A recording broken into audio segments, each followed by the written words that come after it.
अस्सलाम वालेकुम, my name is Adil Ali. आज जिस टॉपिक पे मैं बात करने जा रहा हूँ that is all about the communication skills. जैसे आपको पता होगा, किसी भी फील्ड में काम करने के लिए या उसको इम्प्रूव करने के लिए या क्लाइंट्स को अपनी तरफ मदऊ करने के लिए उस फील्ड में आपको स्किल्स की रिक्वायरमेंट होती है। इसी तरह लाइफ के अंदर भी अपने कम्युनिकेशन को स्ट्रॉन्ग करने के लिए, अपने रिलेशनशिप्स को बिल्ड करने के लिए आपको कम्युनिकेशन स्किल्स की रिक्वायरमेंट होती है। आपने बहुत ऑब्जर्व किया होगा, आपने बहुत देखा होगा, जब हम कम्युनिकेशन के बारे में बात करते हैं तो हमारे माइंड में एक वर्ड ज़रूर आता है, that is all about relationship. Relationship का मतलब ये है कि एक ऑब्जेक्ट का दूसरे ऑब्जेक्ट के साथ, एक सब्जेक्ट का दूसरे सब्जेक्ट के साथ क्या रिलेशनशिप है। एक सब्जेक्ट के ऊपर किसी चीज़ के अफेक्ट होने से दूसरे सब्जेक्ट को क्या फ़र्क पड़ेगा, दैट इज़ अबाउट रिलेशनशिप।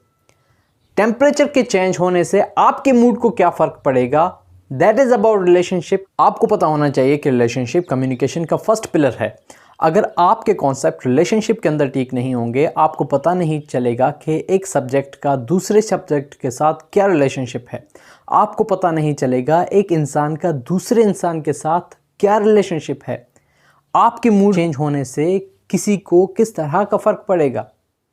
अगर आपको ये चीज़ें पता नहीं होंगी तो इग्नोरेंटली आपके मूड आपके बेसिस पे चेंज नहीं होंगे, आपके मूड दूसरे लोगों के बेसिस पे चेंज होंगे जो आपके मूड को चेंज करना चाहते हैं।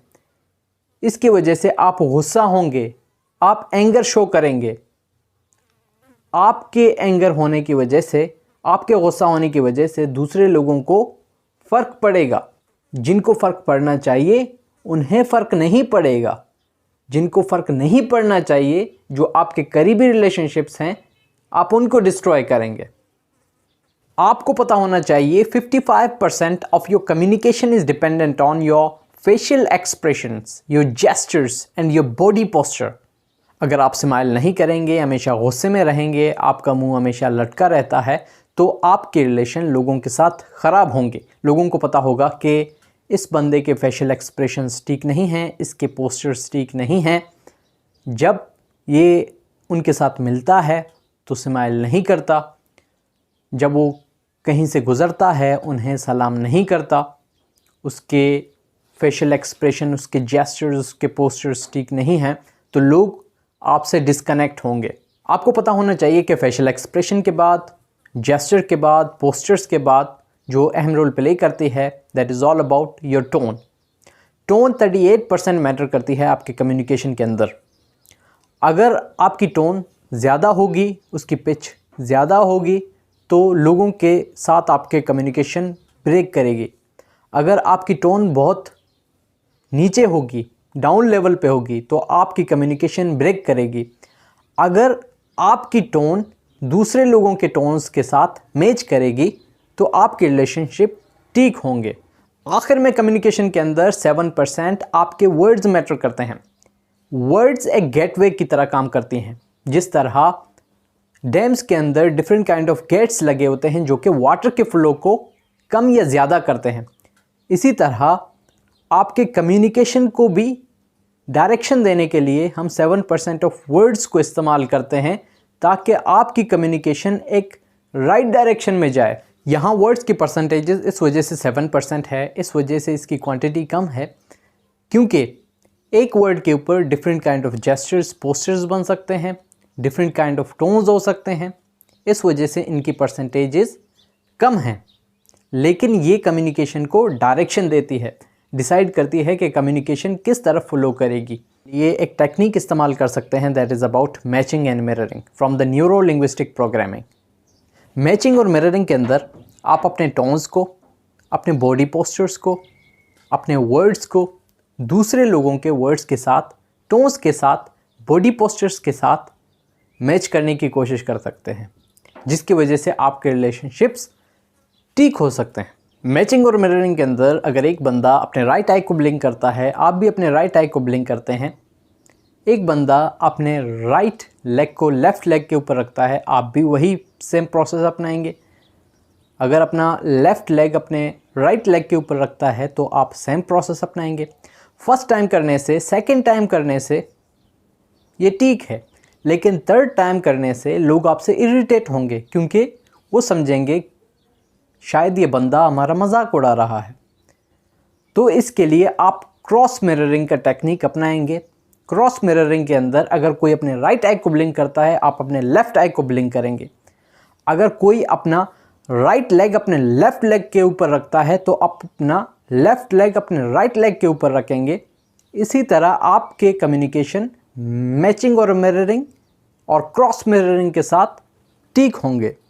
आपको एक बात समझने की ज़रूरत है कि हम कम्युनिकेशन के ऊपर ये लेबल नहीं कर सकते कि कम्युनिकेशन गुड है या बैड है। कभी कभी बैड कम्युनिकेशन भी गुड कम्युनिकेशन में आती है, कभी गुड कम्युनिकेशन भी बैड कम्युनिकेशन के ज़ुमरे में आती है, क्योंकि कम्युनिकेशन ना गुड होती है ना कम्युनिकेशन बैड होती है। कम्युनिकेशन राइट और रॉन्ग के ऊपर डिपेंड करती है। अभी आप मुझसे क्वेश्चन करेंगे कि किस तरह ये होगा, कम्युनिकेशन क्यों गुड और बैड नहीं होता, क्यों राइट और रॉन्ग के ऊपर डिपेंड करता है। इसका जवाब ये है कि आपको पता होना चाहिए कि लाइफ के बहुत सारे डोमेन होते हैं। लाइफ के डोमेन्स के अंदर आपकी फैमिली लाइफ आ जाती है, वर्क प्लेस आ जाती है, आपके फ्रेंड्स आ जाते हैं। आपको पता होना चाहिए कि आपके इंटरेस्ट वेरी करते हैं आपके फैमिली लाइफ के अंदर, आपके वर्क प्लेस के अंदर और आपके दोस्तों के दरमियान में। अगर आप अपने बिजनेस सीक्रेट्स को जाके अपने दोस्तों के साथ शेयर कर रहे हैं, it is a good thing but it is not a right thing. Empathy के लिहाज से तो ये ठीक है, लेकिन आपके पर्सनल इंटरेस्ट के बेसिस पे ये ठीक नहीं है। आपको ये नहीं करनी चाहिए। अगर आप अपने बिजनेस सीक्रेट्स को जाके अपने दोस्तों के साथ शेयर करेंगे, जिसकी वजह से आपकी फाइनेंशियल लाइफ डिस्टर्ब होगी। अगर आपकी फाइनेंशियल लाइफ डिस्टर्ब होगी तो फाइनेंशियल लाइफ डिस्टर्ब होने की वजह से आपकी फैमिली लाइफ भी डिस्टर्ब होगी। तो जिन इंटरेस्ट का जहाँ पे इनको रखने की बात आ जाती है, आप वहाँ पे उनको अप्लाई करने की कोशिश करें। अगर किसी दिन आपका दोस्त आ जाए, वो कहे कि मुझे अपना एटीएम कार्ड दें, अगर आप उसे अपना एटीएम कार्ड उठा के दे दें तो व्हाट विल हैपन, आपकी फाइनेंशियल लाइफ खुद ब खुद डिस्टर्ब होगी, क्योंकि आपने अपना पूरा फाइनेंशियल एसेट उसके हाथ में दे दिया है। अभी उसकी मर्ज़ी है वो उसे जिस तरह यूज़ करना चाहे। अगर उसको हेल्प की ज़रूरत है, आप उसे हेल्प कर दें। वो आपसे क्यों आपका एटीएम कार्ड मांग रहा है? क्योंकि आपको पता होना चाहिए कि अगर वो ये चीज़ कर रहा है शायद उसका अपना एक पर्सनल इंटरेस्ट हो। तो इस मौके पे अच्छे कम्युनिकेशन का मतलब ये है कि आप अपना कम्युनिकेशन उससे तोड़ें। कभी कभी नो से भी आपके कम्युनिकेशन बेहतर हो जाते हैं। कभी कभी हमें अपने कम्युनिकेशन को तोड़ने की ज़रूरत होती है। जब हम अपने कम्युनिकेशन को तोड़ेंगे, जो लाइफ के दूसरे डोमेन होंगे उसके अंदर हमारे कम्युनिकेशंस अफेक्ट नहीं होंगे।